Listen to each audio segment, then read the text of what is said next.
వేములవాడ శ్రీ రాజరాజేశ్వరి స్వామి దేవాలయం అభివృద్ధికి నోచుకోలేదన్నారు మంత్రి సీతక్క. సీఎం రేవంత్ రెడ్డి అహంకారంతో ఆలయ అభివృద్ధికి కృషి చేస్తామని, ఇందుకోసం త్వరలోనే సమీక్షా సమావేశం నిర్వహిస్తామని స్పష్టం చేశారు.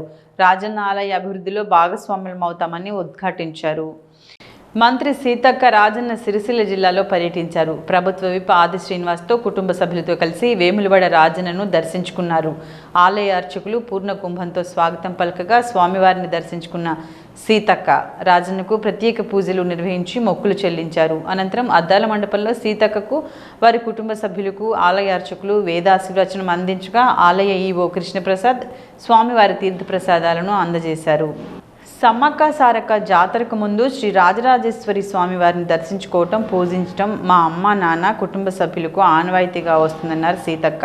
మొదట రాజన్నకు మొక్కులు చెల్లించుకున్న తర్వాత ఫిబ్రవరిలో జరగనున్న సమ్మక్క సారక్క జాతరకు ఇక్కడి నుండి తీసుకెళ్లిన అక్షింతలు, నైవేద్యాలను తీసుకెళ్లి సమ్మక్క సారక్క వద్ద సమర్పిస్తామన్నారు. మనకు వారసత్వంగా రాజన్న ఆలయం, సమ్మక్క సారక్క జాతర, ఇతర ఆధ్యాత్మిక క్షేత్రాలను అభివృద్ధి చేయాల్సిన బాధ్యత రాష్ట్ర ప్రభుత్వంపై ఉందన్నారు.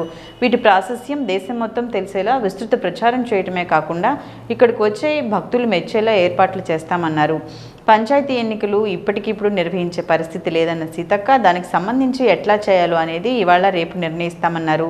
నిధుల లభ్యత బట్టి సర్పంచులు పెండింగ్ బకాయిలను దశలవారీగా చెల్లించనున్నట్లు ఆమె తెలిపారు. ప్రతి నెల 5వ తేదీలోగా ప్రభుత్వ ఉద్యోగులు, పెన్షనర్ల వేతనాలు అందేలా చూస్తున్నట్లు తెలిపారు. తమ ప్రభుత్వం ఏర్పడిన నాటి నుంచి ప్రతి పైసా ప్రజా సంక్షేమం కోసమే వెచ్చిస్తున్నట్లు ఆమె స్పష్టం చేశారు. ప్రభుత్వం ప్రకటించిన 6 గ్యారెంటీలను 100 రోజుల్లో అమలు చేసేందుకు ప్రభుత్వం దృఢ నిశ్చయంతో ఉందన్నారు.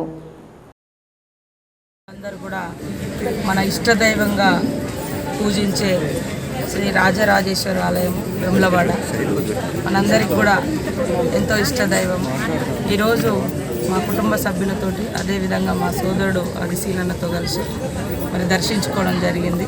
ఆ దేవుడి ఆశీస్సులు తీసుకొని ఈ రాష్ట్ర ప్రజలు సుభిక్షంగా, సంతోషంగా ఉండాలని, అదేవిధంగా మా సోదరుడు సీఎం రేవంత్ రెడ్డి గారి ఆధ్వర్యంలో నాయకత్వం నడుస్తున్నటువంటి ప్రభుత్వం, కాంగ్రెస్ ప్రభుత్వం ప్రజా సంక్షేమ రాజ్యాన్ని అప్రతిహతంగా కొనసాగించడం కోసం, ప్రజలు సంతోషంగా ఉండడం కోసం ఈరోజు మొక్కుకోవడం జరిగింది.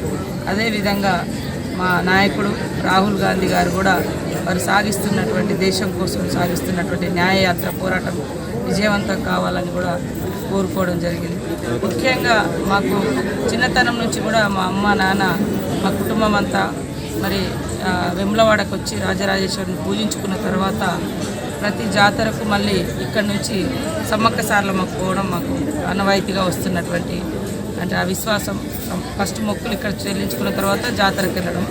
సో ఈరోజు కూడా ఇక్కడ మొక్కుకోవడం జరిగింది. తర్వాత ఫిబ్రవరి 21 నుంచి వచ్చేటువంటి జాతరలో కూడా ఇక్కడ తీసుకున్నటువంటి అక్షింతలు కానీ మరి ఇతరతర నైవేద్యాలు కానీ అక్కడ కూడా సమర్పించుకోవడం మా తల్లిదండ్రులకు మాకు ఆనవాయితీగా వస్తుంది. కాబట్టి ఇక్కడికి రావడం జరిగింది.